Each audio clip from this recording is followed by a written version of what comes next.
তাহিরি এবং মুমতাজ, শিল্পী মুমতাজ, এই দুইজনের মধ্যে ডিভাইজেশন কতটুকু পার্থক্য? আজকে যেটা সামাজিক যোগাযোগ গণমাধ্যমে যেটা প্রচার হয়েছে, গিয়াসউদ্দিন তাহিরিকে সবই উপাধি দিচ্ছে শিল্পী মুমতাজের ছোট ভাই। শিল্পী মুমতাজের ছোট ভাই কেন এক উপাধি দিল, কি জন্য উপাধি দিল, আমরা একটু এই বিষয়টা জানবো।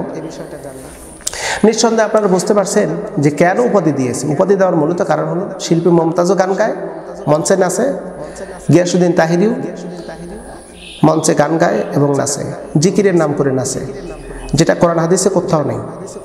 এই যে সমস্ত জিকিরগুলো করতেছে আমরা দেখেছি, যে সমস্ত জিকিরগুলো করতেছে, যে জিকিরগুলো মদও কোরআন সুন্নাহ নেই, আদৌ কোরআন সুন্নাহ অনুযায়ী এই জিকিরটা নেই, কিন্তু সেই জিকিরগুলো করতেছে, লাফাচ্ছে, ইত্যাদি ইত্যাদি ইত্যাদি।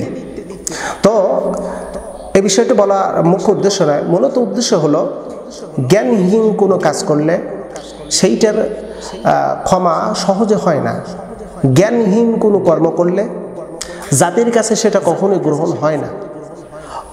অজ্ঞতাবশত ভুলবশত কোনো কাজ করলে জাতির সামনে পরবর্তীতে ওই ভুলটাকে স্বীকার করে যদি বলা যায় তাহলে জাতি সহজে গ্রহণ করে। তো এখানে প্রশ্ন হলো, যদি কোনো ব্যক্তি জেনে শুনে মারাত্মক ভুল করে, জেনে শুনে মারাত্মক ভুল করলো, তাহলে সেই ক্ষেত্রে জাতি কি করবে? তাকে জাতি কি তাকে ক্ষমা করবে? জাতি কি কখনো ক্ষমা চোখে দেখবে? মোটেও দেখবে না। গিয়াসউদ্দিন তাহিরি পরপর অসংখ্য ভুল করেছে। গত 2 দিন 3 দিন হলো সোশ্যাল মিডিয়াতে গিয়াসউদ্দিন তাহিরি যে সমস্ত বক্তব্য দিয়েছে, সে বক্তব্যগুলো মোটেও সমীচীন নয়, সংশোধনীয় নয়, সংশোধন হওয়ার জন্যও নয়। তার ব্যক্তিগত আক্রোশ, ব্যক্তিগত স্বার্থ হাসিলের উদ্দেশ্যে মূলত এই সমস্ত কথা গিয়াসউদ্দিন তাহিরি উপস্থাপন করেছে। তো আমরা এখানে একটি কথা পরিষ্কারভাবে বলতে চাই যে গিয়াসউদ্দিন তাহিরি যেভাবে শেখ আহমদুল্লাহর বিরুদ্ধে মামলা করেছে, অনীতি বিলম্বে শেখ আহমদুল্লাহর বিরুদ্ধে মামলাটা তাকে প্রত্যাহার করতে হবে। প্রত্যাহার যদি না করে অনীতি বিলম্বে তার বিরুদ্ধেও মামলা করবে গোটা বাংলাদেশের অসংখ্য আলেম দ্বীন, অসংখ্য আইনজীবী প্রস্তুত। যদি শেখ আহমদুল্লাহর মামলাটা সে যদি প্রত্যাহার না করে, তাহলে গোটা বাংলাদেশের অসংখ্য আলেম মামলা করার জন্য প্রস্তুত আছে। তার কারণ হলো, তুমি অন্যায় অপরাধ করেছো, আজও পর্যন্ত কোনো আলেম দ্বীন মামলা করার প্রস্তুতি নেয়নি, মামলার কথা বলেনি। কিন্তু শেখ আহমদুল্লাহর ছোট্ট একটা বক্তব্যকে কেন্দ্র করে তুমি তাকে তার বিরুদ্ধে তুমি মামলা করলে, তার বিরুদ্ধে তুমি উঠে পড়ে লাগলে, তাকে অকথ্য ভাষায় গালিগালাজ করলে, এটা তো জাতি ক্ষমা চোখে দেখবে না।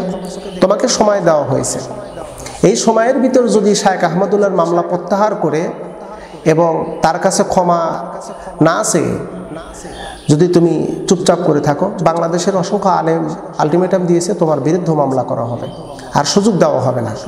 প্রিয় ভাইজান, আমরা একটা কথা আসলে সমালোচনা করা যায় সেই ব্যক্তি যে সমালোচনা করার উপযোগী। আদৌ কিন্তু এই গিয়াসউদ্দিন তাহিরি মূলত ইসলামিক মুভমেন্টের না, সে ছিল মাঝারি একজন ব্যক্তি, যার কাজ ছিল আউল বাউল কাজ, গান সঙ্গীত, এটাই ছিল তার চর্চা। তার কণ্ঠস্বর ভালো। হ্যাঁ, সে যে মাদ্রাসায় পড়েনি তা না, মাদ্রাসায় পড়লেই যে আলেম হবে এমনটি কিন্তু নয়, মাদ্রাসায় পড়লেই যে আলেম হবে এমনটি নয়। এলেমের বুঝ যদি কোনো ব্যক্তির সিনার ভিতর না থাকে, তাহলে ওই ব্যক্তি আলেম কখনো হতে পারবে না। এলেমের বুঝ, মাদ্রাসায় পড়ে এলেম অর্জন হলো, এলেমটা যদি তাকে সঠিক পথে যদি ধাবিত না করে, সঠিকটা যদি বোঝার মতন সুযোগ না দেয়, সঠিকটা যদি উদ্ঘাটন করতে না পারে, তাহলে বোঝা লাগবে যে ওই এলেম এখনো পর্যন্ত সঠিক এলেম অর্জন করা হয়নি। শেখ আহমদুল্লাহ যে কাজটি করেছেন এ কাজের জন্য প্রশংসনীয়, কিন্তু গিয়াসউদ্দিন তাহিরি যে কাজটা করলো এটা মোটেও প্রশংসনীয় নয়, বরং জাতির কাছে সবচেয়ে নিকৃষ্টতম একটি কাজ করেছে এই গিয়াসউদ্দিন তাহিরি। আমরা কথা বলতে চাই না, যে উঠে এসেছে মাজার থেকে, যে উঠেছে গান সঙ্গীত থেকে, যার উঠে আসা শিরকের মাধ্যম দিয়ে, যার উঠে আসা হলো গান বাজনার মাধ্যম দিয়ে, সে কেমনে ভালো কিছু করতে পারে? তার দ্বারা তো খারাপ কিছুই আশা করাই সম্ভাবনা বেশি, খারাপ কিছুই সম্ভাবনা বেশি। সে তো খারাপ কিছুই করবে, সে করবে হলো গান বাজনা, সে করবে ওয়াজের নামে বিভিন্ন রং তামাশা। কি বলবো, হায়রে জাতি। আমার দেশে এমন একটা অবস্থা যে সামান্য একটু কণ্ঠস্বর থাকলে সে ভাইরাল কিনে, তাকে নিয়ে মানুষ পাগল হয়ে যায়। আজকে দেখুক গোটা বাংলাদেশ, আজকে দেখুক গিয়াসউদ্দিন তাহিরের আসল রূপ, আজকে দেখুক গোটা বাংলাদেশের মানুষ যে গিয়াসউদ্দিন আদৌ সে কোন জাতি, যে হলো মাজারপন্থী, যে হলো মাজারপন্থী, পীরপন্থী, পীর পূজারী, মাজার পূজারী, যার অসংখ্য কথার ভিতর শিরক লুকায় আছে, অসংখ্য গানের ভিতর শিরক লুকায় আছে, যার অসংখ্য কথার ভিতরে কোরআন সুন্নাহ বিরোধীমূলক কথা আছে, যেগুলো যদি একটার পর একটা দলিল দেই কয়েক ঘন্টার সময় লাগবে। কিন্তু আমরা বলতে চাচ্ছি না তার সম্পর্কে।